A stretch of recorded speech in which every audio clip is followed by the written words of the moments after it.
وجاءوا أباهم عشاء يبكون قالوا يا أبانا إنا ذهبنا نستبق وتركنا يوسف عند متاعنا فأكله الذئب وما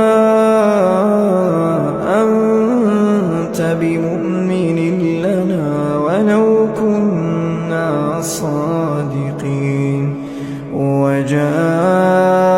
على قميصه بدم كذب